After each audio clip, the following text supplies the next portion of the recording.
Is this where we insert the theme music while you strip down to your bikini? I have like 4 layers to take off because it's so cold. Never thought you'd see this on Hourless Life. This is serious. Never done a polar plunge before. Can you turn off the camera now, please? Sure. Don't worry, it's coming back on.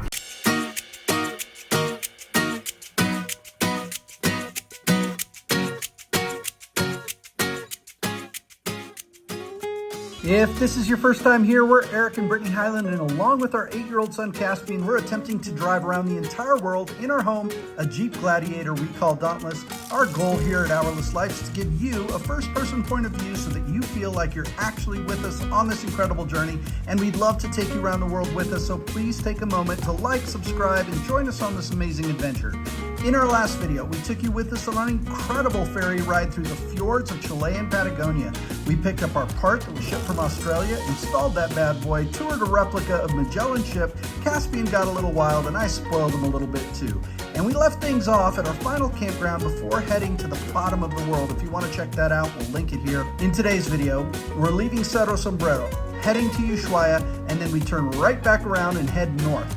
Back to Cerro Sombrero, and then to El Calafate. Not too many stops in today's video, but this is a huge milestone for us. We finally make it to our southern terminus, the city of Ushuaia. You guys, this was our first major goal on our global journey, and you'll get to see it in this video. But not only that, Brittany strips down, takes a polar plunge in the frigid waters to celebrate this event. Then we get snowed on. Caspian sees it snowing for the first time. We go through multiple checkpoints and border crossings, even get to see some amazing wildlife. This video is a lot of fun, so grab your favorite snack and let's get started. We've been enjoying our final stay before the big push, and we're just waking up on the day we head to the bottom of the world. I wasn't prepared for what this beauty would be like out here, but we're waking up this morning in Cerro Sombrero, and this is what we have to look at. We're getting an early start this morning, packing up. We have a 5-hour and 15-minute drive today. That's just driving time to Ushuaia. However, we also have a border crossing. So it's gonna be a long day, but this is the final push to the bottom of the world. Brittany, what do you have to say about today? I don't even know what to think. It's surreal to think that we could get to Ushuaia today. And I don't think I thought it would feel as momentous as it does. But I'm just trying to kind of take it all in. Caspian, today is a monumentous day for Hourless Life. Monumentous. Epic proportions. Huge. You remember when we left the United States? Our goal was to get to Ushuaia, the bottom of the world. Today, if all goes well, we have a really long driving day. But if all goes well, we will be in Ushuaia. We're blasting up to the moon. Is this what you thought the road to the end of the world was going to look like, Brittany? Yes, Is it? it is exactly. I pictured it more rugged and rocky. I didn't picture anything. We're about 4 kilometers away or less from leaving Chile and entering Argentina once again. It's supposed to be a fairly easy crossing, but how many times have we said that? All right. So I think we go here first. All right. They have a cat that lives here at immigration, and he's an official immigration officer. Pretty cool, huh? There he is, Caspian. You think you can go up to him gently? That's the official immigration cat. That was so fast. She literally just stamped our tip and we left. Now we gotta go check into Argentina. We have 15 kilometers of no man's land before we get to the Argentinian side of the border crossing, and then we'll get some fuel. So things are moving along swimmingly. Bienvenido a la República Argentina. And of course, welcome back to the roads in Argentina. Wow. You know the roads are bad when people have to drive on the shoulder. We just got really spoiled in Chile. Yeah. We're done. It was so easy. Easy peasy, fast and breezy. All right, he said that's the gas station, but they don't always have gas. Oh, okay. Which is not good if they don't. It's promising, babe. There's people at the pumps. Look at the price compared to Cerro Sombrero, baby. Yeah, but that's Argentinian. Oh, I guess that's something we have to ask, is whether they take card.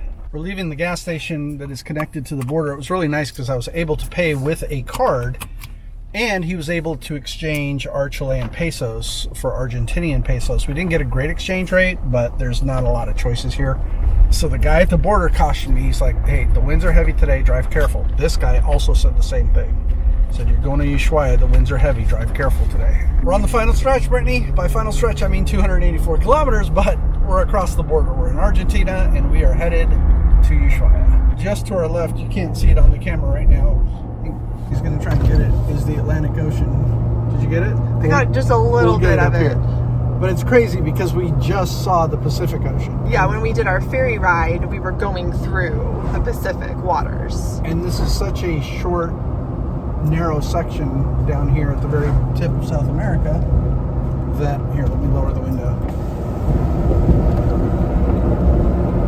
That now we get to see the Atlantic Ocean. Pretty wild. All right, Caspian, we're coming up on our lunch spot here. Wipe your foot. What? Daddy, PF. But does it have a full? That's the question of the hour. I don't see the full sign, but it looks like they have some kind of food counter, so we'll have to go see what the story is. Just stopped for lunch, a very quick roadside lunch at a convenience store, which is Caspian's favorite in Argentina, called Full, at the YPF gas station. Now we have 2.5 hours left. We do not plan to stop between now and Ushuaia. We'll see how this goes. Only thing is, it's been really, really windy, and Dauntless is getting pushed around all over the place. But we're headed to the bottom of the world. What do you expect? We just passed the sign that said we're officially in Argentina's Tierra del Fuego. So if you've ever wondered what the bottom of the world area looks like, this is what it looks like.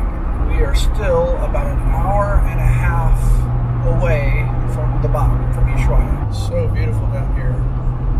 Look at that view. Wow, we are getting there. I always want to know what's up over the next bend, what's over the next curve. We're rarely disappointed. Dauntless was built for this drive, and he's never been a road vehicle. In other words, we've designed him for this overlanding journey. As of right now, we have 33,023 miles on the engine. 100% of those miles have been overlanding miles and the offshoots that we've taken. It's really special to be on the tail end of our journey south, to reflect on all of the countries we've been through, all the craziness we've been through to get down here, and to finally be about an hour and some change away. What a reflection today. Look at this. So cool. We're only about 24 minutes away from the bottom of the world now. We're here! We're here! 33,071 miles to get here. We just like rounded a curve and all of a sudden it was here, and Eric was like jamming out to classic rock, and then I was like, Eric, we need to pull over. It's right here. But AC/DC though, baby, come on. Can't have that on YouTube because we'll get flagged. Why though? Who doesn't want to hear AC/DC on Hourless Life? We are at 54 degrees south here at Ushuaia, bottom of the world. It's so crazy, we finally made it here. Looking into the harbor, you could come on a cruise ship, unless those are cruise ships that go to Antarctica. Well, they are, because this is a stop, so they come from Santiago, they come from Buenos Aires, from both sides, and then Ushuaia is one of the stops on the cruise. We're going to scope out a campground to see if we want to stay there tonight. It has been a long day, not as long as we thought it was going to be, which is really good. But it's been a 6-hour and 20-minute day today in Dauntless. I'll probably call it for now and maybe do some exploring tomorrow. We'll see. So we decided we are going to stay here with Luis, super nice guy. It's not very level, but we'll figure that out. But we're going to go take off, get some food, go see Ushuaia for a minute because he's going to reserve the spot for us, and then we'll come back. So that's the plan. We're looking something up right now, and then we'll head into town. Our celebratory dinner. Yay. Coming into the town of Ushuaia, Luis's place is on the outside, but look at this view. Very touristy because the cruise ships come in here. We ended up eating at the Hard Rock Cafe. Let's just be clear. Eric really wanted to go to the Hard Rock Cafe. I did. And Eric drove us all the way here, so I deferred to him happily. She did, and Brittany didn't complain, but it didn't turn out as good as I had hoped. Doesn't matter. We ate, and now we are going back to rest because it has been a long day. But we're still excited. Yeah, it's just fun to see the town and see what it's like. We're back at Luis's place. We just got up on the Go Treads. This is how we get level. And we'll be setting up camp here in just a moment. Our first night in Ushuaia. Welcome to the inside of the Hourless Life Alucab Canopy Camper. It is cold outside, so you can see everything's pretty much zipped up. We have a little bit open for ventilation, but what I wanted to show you is something that we don't normally do. That little green light down there just below the red vision is our Webasto heater, and it is coming out of that vent. And that vent is providing heat to this entire space. It is cold. It is 28 degrees outside, and here on the inside, we're probably pushing 63 and climbing. It'll probably get up to 70, 72, 73. So just wanted to share that with you because it's something you normally don't get to see in our home. This is Dauntless's first snowstorm. Snowstorm. It's not really storming, but it is snowing. We're leaving today, and we've had pleasant weather the whole time we've been here, except for this us day, and it got really cold. Snowed overnight, still snowing, not sticking though. We ran our heater last night, which we were able to do because we got our electrical system fixed. So we were cozy inside last night. It's just the getting up part that's a little bit harder. I guess I'm gonna put out the awning and just try and do my business underneath it, making my coffee and making Caspian's breakfast. It is chilly. Look, baby, go look out a window. This is amazing.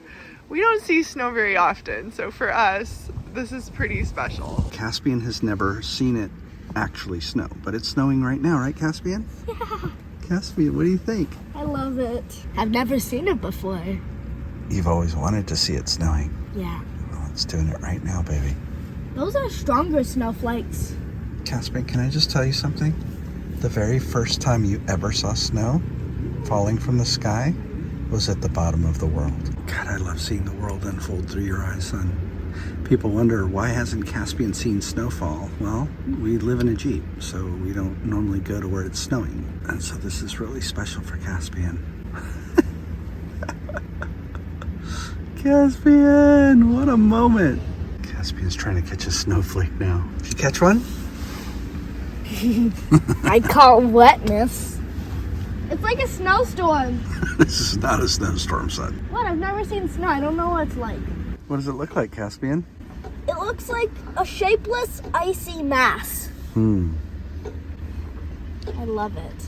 I could try to catch more. I just stuck my hand out the window, and I had been waiting for something like this. Did you know that every snowflake is unique? That there's no one snowflake like another? This one kind of looks like it has 3 prongs, kind of like a crown. Caspian's first snowflake. Holy moly. The scene has been totally changed. Look at all that snow. Good morning. We have never packed in the snow. That was a Highland first, and we did awesome. And actually the sun broke out right as we were beginning to pack, which was amazing. Where are we going, Brittany? To the ocean. Why are we going to the ocean? I'm going to go in. Brittany's about to do her polar plunge. We're about 21 minutes away from that. Something she's been wanting to do, so she's going to go dunk herself down here at 54 degrees latitude south. Unless I wimp out at the last second. We shall see. Coming to the end of the road to the area where Brittany wants to do her plunge. Oh, yeah. This is all you, baby. Look how windy it is. This is such a bad idea.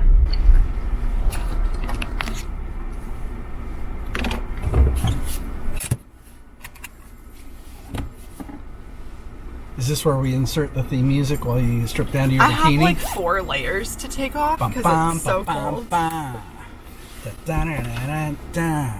Never thought you'd see this on Hourless Life. You're making this a different thing than what it is. I don't think so. I'm in this for the bikini. Please stop it. This is serious. This is a big deal. I've never done a polar plunge before, but I got the idea from seeing everybody on the Antarctic cruises tie ropes to themselves and jump into the water. And I thought we were going to do an Antarctic cruise, but then we decided not to. So then I was like, I can still do this part. Can you turn off the camera now, please? Sure. Don't worry, it's coming back on. So here's what's going to happen. I'm going to get out so that I can be in position to film Brittany doing this craziness. Apparently, Caspian's going to get out and he's going to film vertical for Instagram or whatever. With that said, Caspian's going to be filming vertical. I'm going to be filming horizontal. Brittany says she's going to run across this beach and jump into the water and dunk herself fully under. I can't jump because I don't even know how far I have to go in the water to be able to like sit down without injuring myself. Oh, you might injure yourself if you try and run across these I don't want rocks. to injure myself. All right, you ready?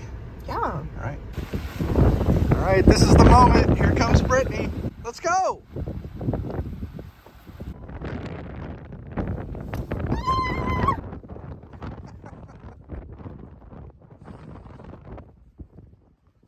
Your mommy is crazy, son.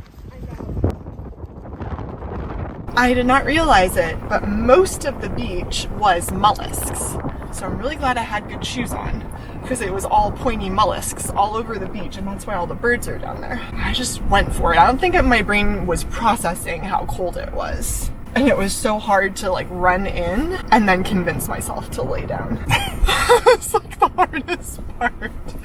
Because your brain's just like, warning, warning. This is cold, this is cold.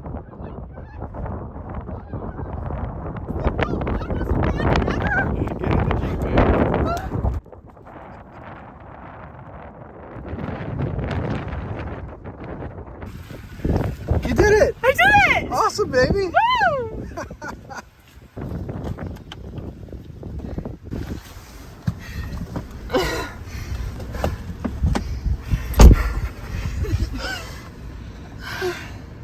Alright.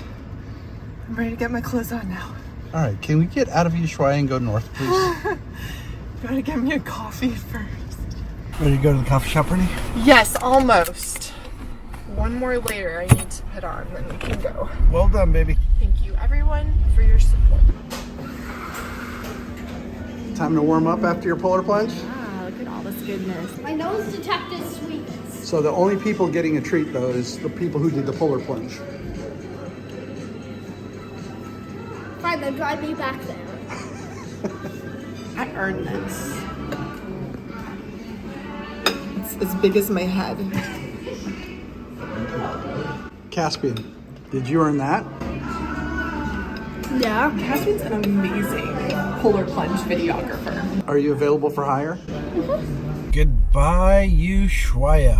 We are out of here. Hard to believe we've come and gone. I wish we would. I wish we could be in Ushuaia a lot longer. You like it here? I could live here. I just want to show you both the gate that we entered, and then look at these beautiful mountains with the snow. Incredible. We are leaving Ushuaia. Goodbye, Ushuaia. We're headed north for the first time. It is very strange to see north right here on the dash on Dauntless. We haven't seen that in a long time, probably since Brazil. Like since we were in Argentina, heading north to get to Brazil. Yeah, and that was just a blip, right? We knew that we still had to go south.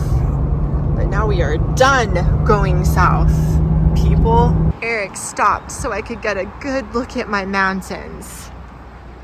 I just can't even believe that right on the day that we were leaving, we got to see the mountains like this. What did you say? It looks like powdered sugar? It does. It's like powdered sugar. That is not good. No bueno. Everybody's okay. Me too.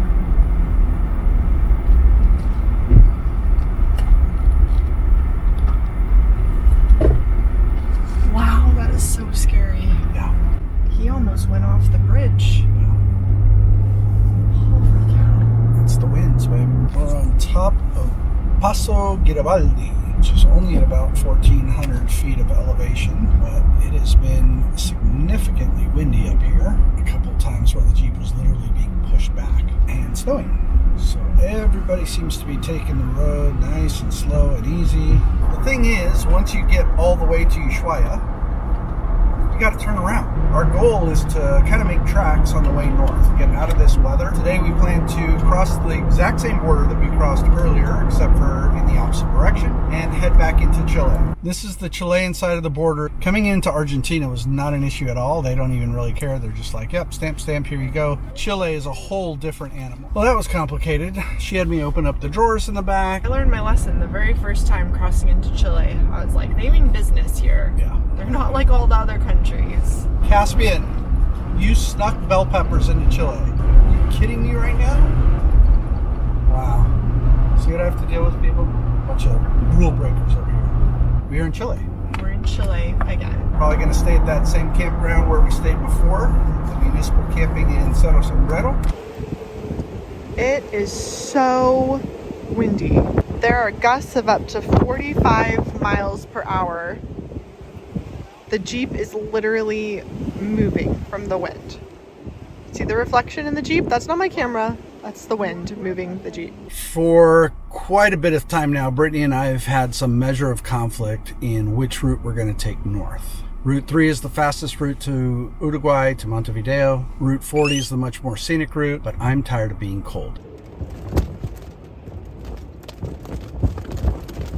And Brittany wants to go do a bunch of hikes and stuff like that, which I totally get. So we've kind of come to some sort of agreement, which is that if it is really, really cold and windy, I'm just going to get a hotel or an Airbnb and call it a day, and she can go hike to her little heart's content. So today we are heading on a ferry, crossing a border into Rio Gallegos, and then tomorrow we're going to head to El Calafate. I don't think we're crossing a border today, aren't we? Oh no, we're still in Chile. Oh yeah. Brittany and I have been long-term travel planning right now, talking about what it looks like to ship Dauntless to Africa and what the timeline for that looks like for Montevideo, plus some things we need to get fixed or upgraded on Dauntless for Africa. New tires, maybe a new inverter, and some other things, new windshield, are we even doing that kind of stuff. So we haven't been recording, we've just been talking, but now we're at the ferry terminal. It's a lot choppier today than it was when we crossed the first time. This is the Strait of Magellan that we're crossing back over. But yeah, you're right, it is really choppy today. This is crazy. We are rolling so much. I have not been on a ferry like this. And you can see how much there is on the windshield. That's all from waves that we've hit, even with this tall wall. Waves are a little choppy today. You can't see because of the glass. This is the line to pay. It's pretty ridiculous. There's no organization whatsoever. There are going to be some people getting sick on this, for sure. So what did you two think of that ferry ride? That was a rough one. I didn't mind it. You did really well, Caspian. We are passing by so many guanaco in this stretch, including some babies. We also saw a big flock of rheas with babies. And then we saw a fox, just in the space of a few kilometers. Long straight road, heavy side wind, and Brittany said these look like Texas skies.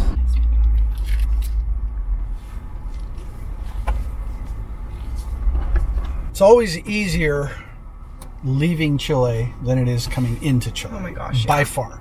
Argentina's just like, come on in, you're good to go. And Chile, even to get out of Chile, is more strict. I think it's more strict to get out of Chile than it is to get into Argentina. Could be. It's pretty crazy. Well, anyway, we are out of Chile. And now we need to go into no man's land and head to the Argentinian side to check in. Is there anybody coming on that side? No. We really like Chile, though. We love Chile. It's worth it. We love Chile. Okay, welcome to the Republic of Argentina, and watch the roads. Here we go. Ooh. Eric's not bitter. So this is parking. Right here? Yeah, either side. Park right here. I think I jinxed this, Brittany, when I said this is going to be super easy. Oh, you did say that, didn't you? Right before we got here. Oh yeah, that's your fault. I didn't record anything in there. I try and record usually at the borders. They don't really like it, so I try not to sometimes, like this time, because I figured it'd be super easy.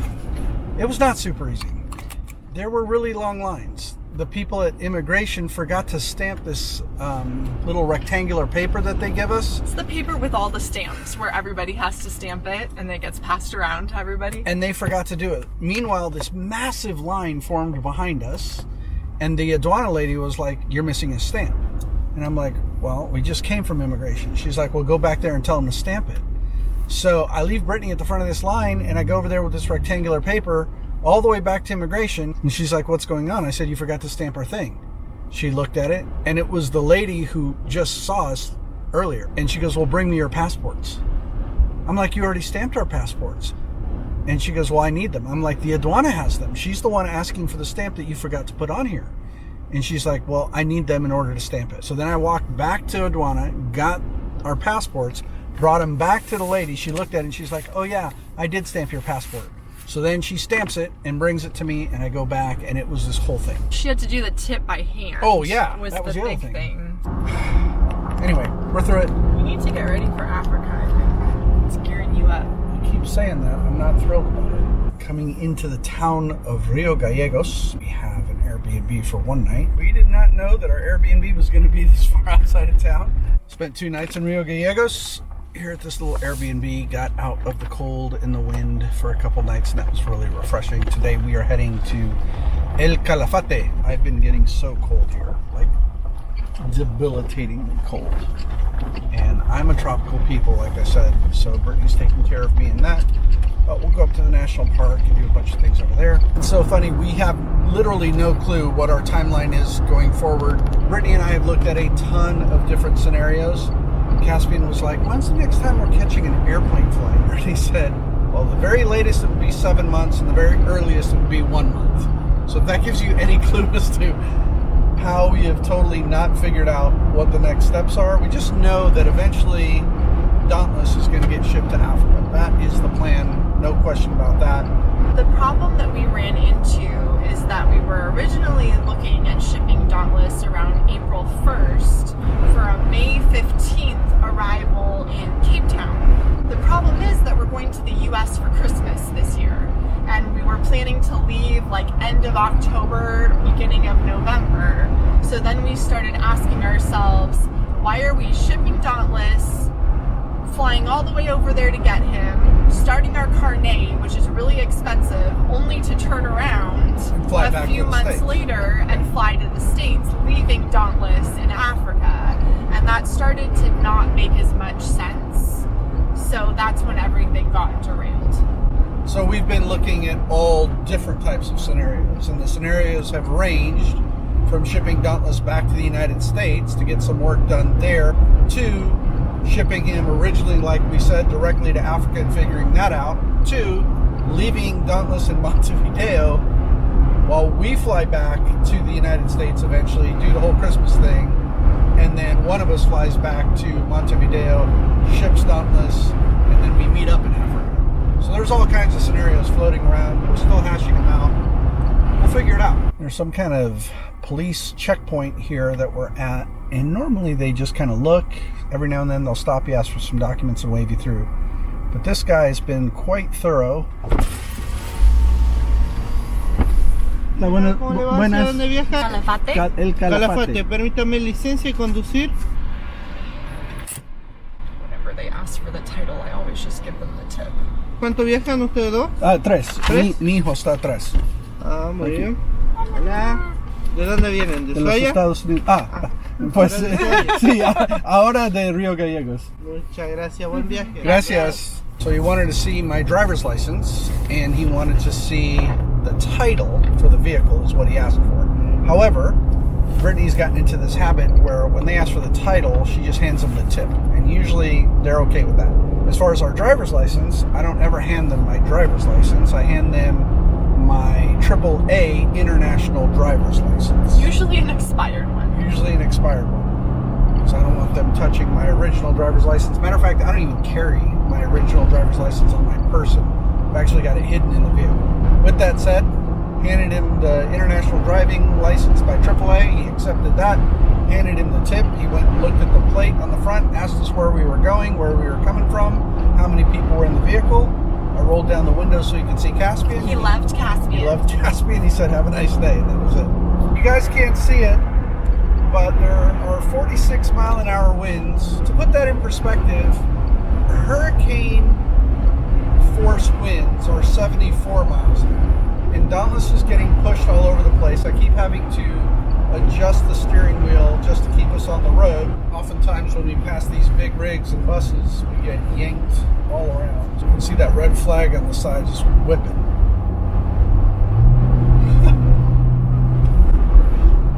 Whoa! I just pulled over because there's all these rheas here, and Brittany's been wanting. Look at the rheas! Hi, beautiful birdies! This is the large flightless bird of South America.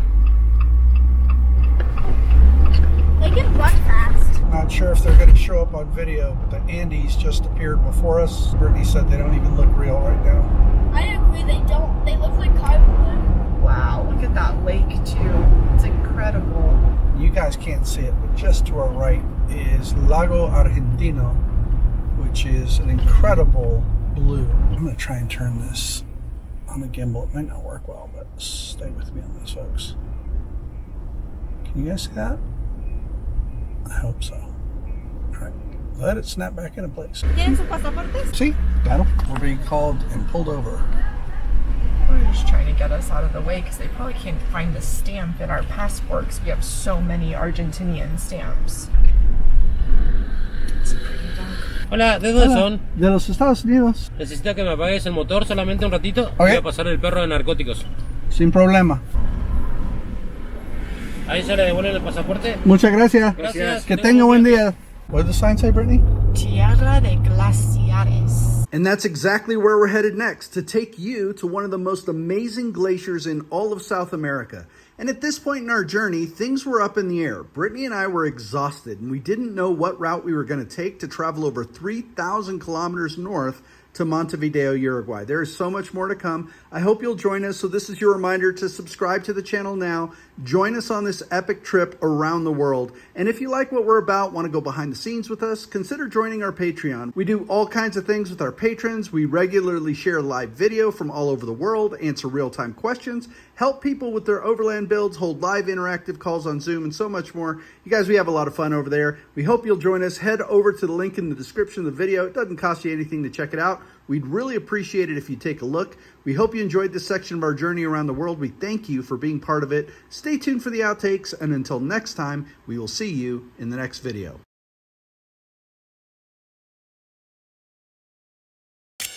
Baby, hold on. I haven't got my vertical video yet. Oh, sorry.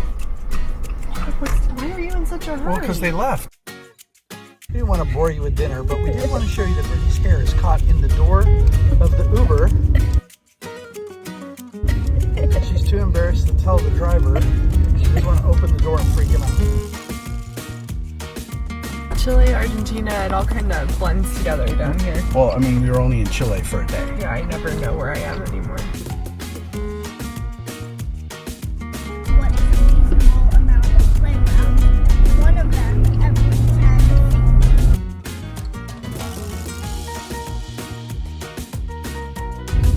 feet. She's just going to ride with her hair stuck in